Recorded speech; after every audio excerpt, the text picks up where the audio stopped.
Bismillahirrahmanirrahim. Hi dear students, कैसे हैं आप लोग? Today we are going to discuss important organic conversion. The question is that starting from methane prepare TNT ट्राइनाइट्रोटोलीन. तो हमारे पास question कुछ इस तरीके से है.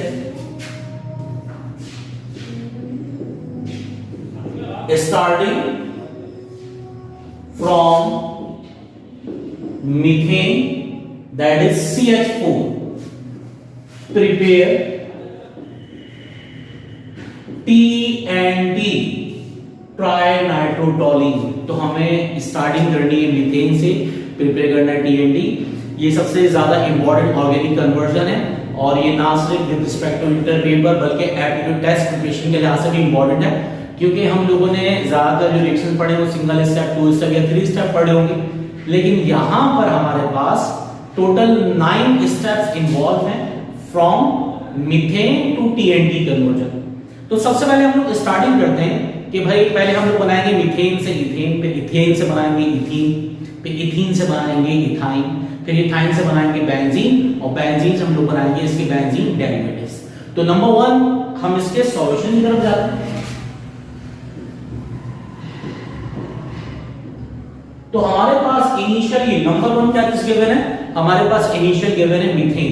तो सबसे पहले क्या दिखाएंगे? नंबर 1 हम पहले करवाएंगे क्लोरीनेशन. Chlorination of methane. अब हम जानते हैं कि जो क्लोरीनेशन ऑफ मीथेन है वो होगी इन the presence of sunlight, that is Hν. Starting from methane CH4, इसकी होगी chlorination in the presence of Hν sunlight photon. तो यहां पर सब्स्टिट्यूशन रिएक्शन होगा, एक क्लोरीन एक हाइड्रोजन को लेके बाहर, दैट इज फॉर्मेशन होगी HCl की, और यहां बन जाएगा CH3Cl, जिसको हम क्या कहते हैं? Methyl chloride. ठीक है, और ये क्या था हमारे पास? मीथेन. तो हमने स्टेप 1 में पहले बना लिया मीथेन से मिथाइल क्लोराइड. अब मीथेन से मिथाइल क्लोराइड बनाने के बाद हमें फॉर्मेशन करनी है इथेन की. तो सेकंड स्टेप हमारे पास क्या होगा? हमने यकीनन केमिस्ट्री ऑफ हाइड्रोकार्बन के अंदर वुड फ्रिक्शन पढ़ा होगा. ठीक है, तो वुड रिएक्शन क्या होता है? वुड रिएक्शन में अल्काइल हैलाइड के रिएक्शन करवाते हैं सोडियम मेटल के साथ इन the presence of dry ether. तो जितने हम अल्काइल रेडिकल लेंगे अल्काइल हैलाइड के साथ, उसके डबल एन की फॉर्मेशन हो जाएगी. किस तरीके से? तो हम देखते हैं यहां पर सेकंड हमारे पास जो रिएक्शन है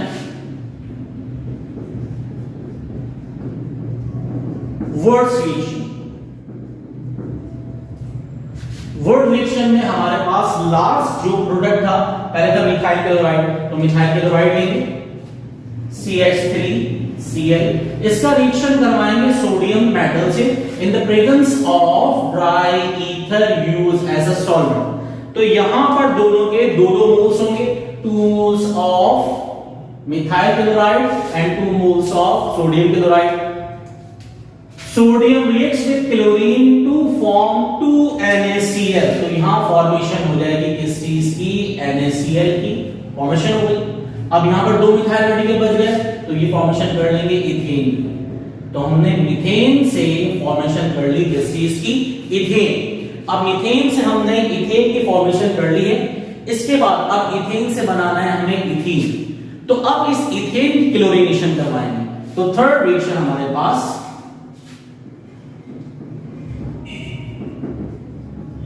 chlorination of ethane. Chlorination of ethane या chlorination of methane same condition पे होगा in the presence of sunlight. तो यहां लिख दिया हमने C2H6 plus Cl2 in the presence of Hν. Same aromatic ऊपर वाला chemical reaction, 1 hydrogen reacts with 1 chlorine to form HCl, while ethyl radical reacts with chlorine to form ethyl chloride. तो ये formation हो गई इथाइल क्लोराइड. तो हमने यहाँ पर 3 स्टेप के अंदर इथाइल क्लोराइड की फॉर्मेशन कर दी. ठीक है, सबसे पहले हमने मीथेन से बनाया इथेन. ठीक है, फिर इथेन की हमने क्लोरीनेशन करवाई इथाइल क्लोराइड. अब इससे बनाएंगे इथीन. इथीन कैसे बनेगा? By dehydrohalogenation of alkyl halide. तो यहां पर थर्ड रिएक्शन है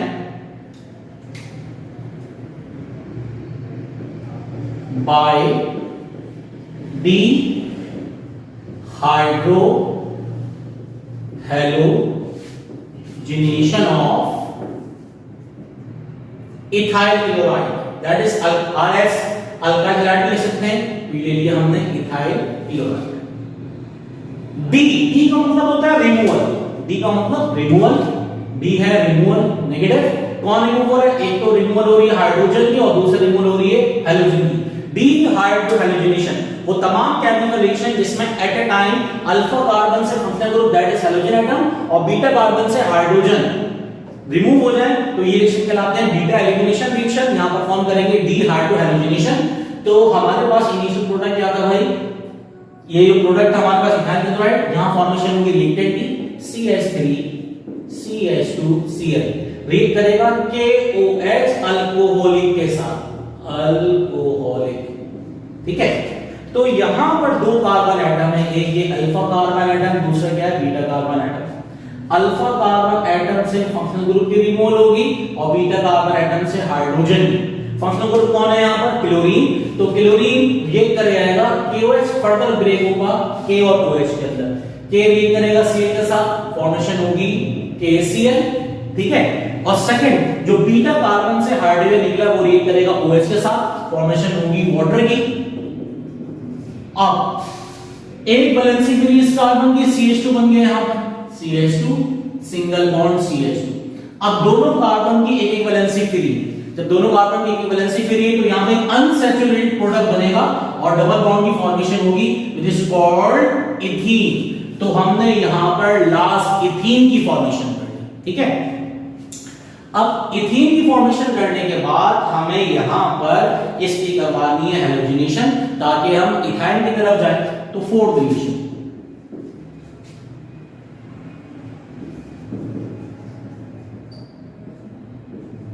chlorination of ethene, chlorination of ethene, same condition. First of all लेंगे ethene, CH2 double bond CH2, या ये हमारे पास इथीन। और अगर इसकी क्लोरीनेशन करवाएं सेम कंडीशन H म्यू, अब ये डबल बॉन्ड ब्रेक हो जाएगा किसमें? सिंगल बॉन्ड के अंदर। तो यहां पर double bond single bond break हो जाएगा, तो इसका मतलब CH2 सिंगल बॉन्ड CH2, एक वैलेंसी फ्री एक कार्बन की, सेकंड के कार्बन की एक वैलेंसी फ्री, दोनों कार्बन की एक वैलेंसी फ्री, उसकी जगह पे अटैच होगा क्लोरीन है, ठीक है। दो एटम अटैच होगा तो यहां पर ये बन जाएगा 1,2-डाइक्लोरो, 1,2-डाइक्लोरो इथेन, और इसका दूसरा नाम है विसिनल डाइहैलाइड। तो यहां फॉर्मेशन कर ली हम लोगों ने किस चीज की? विसिनल डाइहैलाइड की। अब विसिनल डाइहैलाइड के बाद हम मूव करते हैं किसकी तरफ भाई? Formation of ethyne. तो हम जरा दोबारा इसको कंटिन्यू करते हैं। देखिए सबसे पहले हमारे पास मीथेन था, मीथेन की हमने क्लोरीनेशन करवाई, मिथाइल क्लोराइड बन गया। मिथाइल क्लोराइड का हमने फोर्थ रिएक्शन करवाया, तो यहां पर 2 मोल्स दोनों के लिए फॉर्मेशन हो गई मिथाइल क्लोराइड से इथेन। इथेन की क्लोरीनेशन करवाई, इथेन की क्लोरीनेशन करवाने के बाद क्या मिला हमें? Ethyl chloride. इथाइल क्लोराइड के हमारे पास डीहाइड्रोहाइड्रोजनेशन प्रोड्यूस इथीन। नेक्स्ट हमने इथीन की करवाई क्लोरीनेशन, और इथीन की क्लोरीनेशन से मिल गया हमें 1,2-डाइक्लोरोइथेन, या जिसको हम सिंपल क्या कहते हैं? जिसको हम सिंपल कहते हैं विसिनल डाइहैलाइड। अब अगर इसकी डीहाइड्रोहाइड्रोजनेशन करवाएंगे तो क्या बन जाएगा हमारे पास? इथाइन। तो अब यहां पर इथाइन बनाने के लिए हमें रब करना पड़ेगा।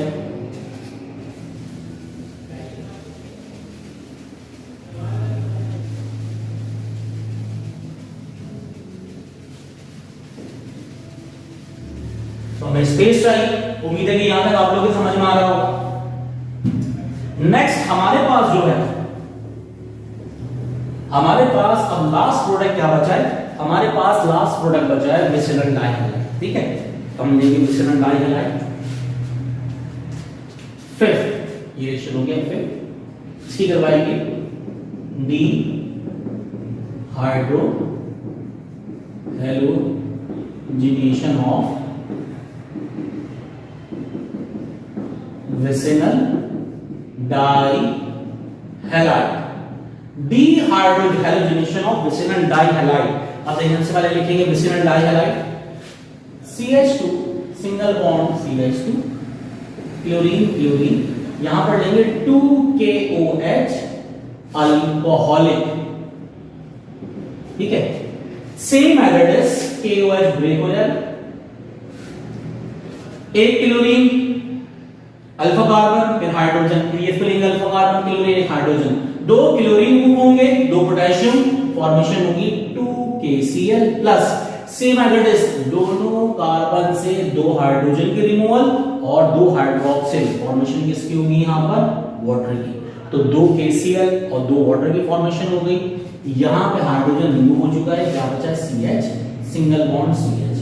इन दोनों कार्बन की दो दो वैलेंसी क्या है अभी फुलफिल नहीं है, इसका मतलब कि ये फॉर्मेशन किसकी कर लेंगे ट्रिपल कोवेलेंट बॉन्ड की, तो ट्रिपल कोवेलेंट बॉन्ड की फॉर्मेशन कर ली और यहां पर इथाइन की फॉर्मेशन हो गई। तो हमने अब तक मीथेन से इथाइन की फॉर्मेशन कर ली, अब इथाइन से हमें बनाना है benzene.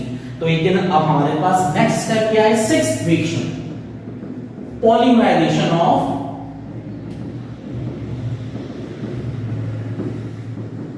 Ethyne. Polymerization of ethyne, ये एरोमेटिक कंपाउंड्स की केमिस्ट्री में पढ़ा है आप लोगों ने कि अगर हम पॉलीमराइजेशन करवाएं इथाइन की, इथाइन को लिखने का तरीका क्या है, सिंपल इस तरीके से लिखते हैं, एक मोल, ये आ गया सेकंड मोल और ये आ गया हमारे पास थर्ड मोल। ये है वेपर्स ऑफ इथाइन, ये आ गया monomers of ethyne. When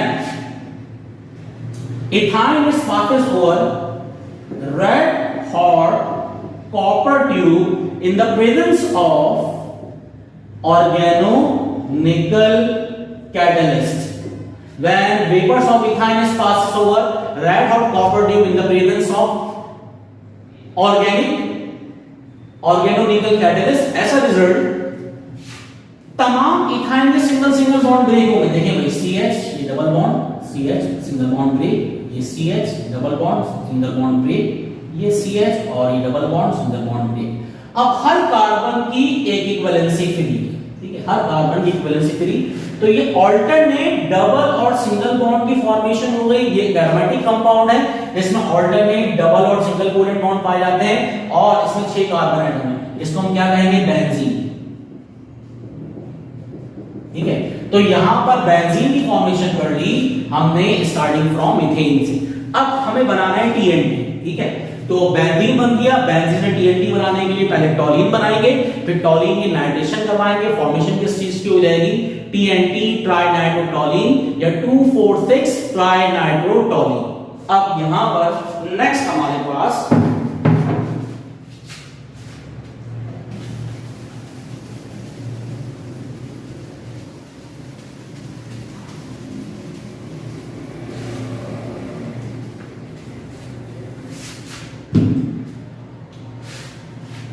seventh reaction acylation या simple word methylation. Methylation of benzene. अब हम करवाएंगे अब मिथाइलेशन ऑफ बेंजीन। हमारे पास जो इनिशियल रिएक्टेंट है वो क्या है, इनिशियल रिएक्टेंट है हमारे पास methane, sorry initial reactant methane था जिससे हमने बेंजीन बना लिया। अब बेंजीन का यहां पर इलेक्ट्रोफिलिक सब्स्टिट्यूशन रिएक्शन है, तो बेंजीन को हम इस तरीके से बना लेंगे, ये बन गया बेंजीन, ऑल्टरनेट डबल और सिंगल कोवेलेंट बॉन्ड, ठीक है। इसकी करवाएंगे methylation acylation in the presence of CH3Cl in the presence of AlCl, ठीक है। और यहां पर बार बार बुक में 25 डिग्री सेल्सियस टेंपरेचर भी लिखा हुआ है, वैसे कितना होता है 80 degree Celsius temperature, 80 degree Celsius temperature. CH3Cl ये ब्रेक हो जाएगा, ठीक है। अब फर्स्ट पोजीशन फॉर्म कर लिया हमने, फर्स्ट पोजीशन यहां से निकलेगा हाइड्रोजन, यहां से क्लोरीन, फॉर्मेशन होगी HCl। अब क्या क्या बच गया हमारे पास, बेंजीन में से एक हाइड्रोजन निकल चुका है, तो ये बना फिनाइल रेडिकल। बेंजीन रिंग के ऊपर अटैचमेंट हो जाएगी किसकी, मिथाइल की, CH3, तो फॉर्मेशन किस चीज की हो गई है, टॉलिन, CH3, इसको कहेंगे हम लोग टॉलीन या फिर मिथाइल बेंजीन। तो अभी तक हमने मिथाइल बेंजीन दैट इज टॉलीन की फॉर्मेशन कर, ठीक है। अब टॉलीन की अगर हम नाइट्रेशन करवाते हैं 3 बार तो फॉर्मेशन किसकी हो जाएगी, फॉर्मेशन हो जाएगी TNT ट्राइनाइट्रोटॉलीन। या तो हम ये कर सकते हैं कि 1 बाय 1 एक बार नाइट्रेशन करवाएं, दूसरी बार करवाएं, तीसरी बार करवाएं, लेकिन ज्यादातर देखा जाता है कि पहली नाइट्रेशन जो होगी या दूसरी नाइट्रेशन जो होगी उसके लिए टेंपरेचर रिक्वायर्ड होता है 60 डिग्री सेल्सियस और थर्ड नाइट्रेशन के लिए टेंपरेचर रिक्वायर्ड होता है 100 डिग्री सेल्सियस। हम तीनों नाइट्रेशन मतलब 3 नाइट्रो ग्रुप एक साथ आ जाएंगे, यानी कि SN3 से रिएक्शन होगा, इससे करवाएंगे नाइट्रेशन। तो 7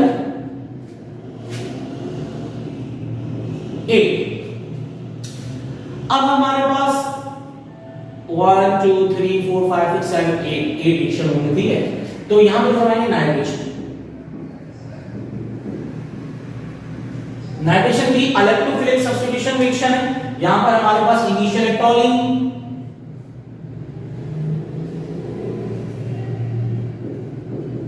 ठीक है, इसका रिएक्शन करवा रहे हैं HONO2, ये नाइट्रिक एसिड को लिखने का तरीका है, ये असल में SNO3 लिखा हुआ है। In the presence of H2SO4 concentrated few drops। अब क्योंकि हमें चाहिए 3 पोजीशंस के ऊपर नाइट्रो ग्रुप, देखें मिथाइल ग्रुप जो है ये ऑर्थो पैरा डायरेक्टर है, ऑर्थो पैरा डायरेक्टर और एक्टिवेटिंग ग्रुप है। इसके हम नाइट्रेशन करवाएंगे तो इनिशियल फर्स्ट और सेकंड नाइट्रेशन के लिए 60 डिग्री सेल्सियस टेंपरेचर रिक्वायर्ड होता है। तो ये मैं ओवरऑल तमाम एप्टीट्यूड टेस्ट की जो लोग प्रिपरेशन कर रहे हैं उनके लिए भी पढ़ा रहा हूं नहीं। तो यकीनन यहां पर हमें जो हमने इंटरमीडिएट में केमिस्ट्री पढ़ी थी वहां पर टेंपरेचर नहीं लिखा था, असल में यहां पर टेंपरेचर होता है 60 टू 80 या 60 टू 100 डिग्री सेल्सियस। नॉर्मली बताते चलूं कि फर्स्ट और सेकंड नाइट्रेशन के लिए टेंपरेचर की रिक्वायरमेंट होती है 60 डिग्री सेल्सियस, जबकि थर्ड नाइट्रेशन के लिए हमें टेंपरेचर को बढ़ाना पड़ता है, कितने डिग्री सेल्सियस चाहिए, 100 डिग्री सेल्सियस टेंपरेचर। तो 60 up to 100 degree Celsius temperature भी दिया। तो यहां पर हमारे पास ये बेंजीन रिंग बनाएंगे पहले, ये बना हुआ है टॉलीन 2 और ये 6, ये है 2 ऑर्थो पोजीशन और 4 एक पैरा पोजीशन, ठीक है। 3 हाइड्रोजन रिमूव होंगे, एक यहां से हाइड्रोजन किया, एक यहां से, एक हाइड्रोजन यहां से, 3 हाइड्रोजन 3 हाइड्रोक्सिल, तो ये माइनर प्रोडक्ट बन गया 3 वाटर, तो ये माइनर प्रोडक्ट 3 वाटर फॉर्मेशन होगी। अब जो 3 नाइट्रो ग्रुप बचे, एक जाएगा सेकंड पर, एक जाएगा फोर्थ पर और एक जाएगा 6 पर। तो ये बन गया 2 4 6 ट्राई नाइट्रो टॉलीन, जिसको हम कहते हैं TNT, ये एक्सक्लूसिव है, ठीक है। तो यहां पर हमने TNT फॉर्मेशन कर ली, लेकिन जरूरी नहीं कि हमसे पूछा जाए स्टार्टिंग फ्रॉम क्या कहते हैं उसको, मीथेन प्रिपेयर TNT। अगर हमने मीथेन से बेंजीन बना लिया तो हमने बेंजीन के सारे डेरिवेटिव बना लिए। हम यहाँ फिनोल बना सकते हैं, पिग्रिक एसिड बना सकते हैं, पिथाइलिक एसिड बना सकते हैं, ठीक है। इसके अलावा हम क्यूमीन बना सकते हैं, आइसोप्रोपाइल बेंजीन बना सकते हैं। इसके अलावा बेंजोइक एसिड, बेंजल्डिहाइड, यानी कि अगर आपने मीथेन से बेंजीन की फॉर्मेशन कर ली है तो बेंजीन के तमाम डेरिवेटिव्स की फॉर्मेशन कर ली है, ठीक। तो यहां तक उम्मीद है कि आप लोगों को कंप्लीटली लेक्चर समझ में आया होगा कि हम लोगों ने किस तरीके से मीथेन से इथेन की फॉर्मेशन की, इथेन से इथीन की, इथीन से इथाइन की, इथाइन की पॉलीमराइजेशन से बेंजीन और बेंजीन के डेरिवेटिव फॉर्मेशन कर ले। क्योंकि आप हमें TNT बनाना था तो पहले हमने करवाई एसाइलेशन, मतलब अल्काइल का फ्रिक्शन में अल्काइलेशन, मिथाइलेशन, और उसके बाद करवाया नाइट्रेशन, ठीक है। तो अब हम नेक्स्ट क्लासेस में जो एप्टीट्यूड टेस्ट के हवाले से ऑर्गेनिक में इंपॉर्टेंट कन्वर्जन्स हैं, देखिए उसकी खास टेक्निक्स होती हैं।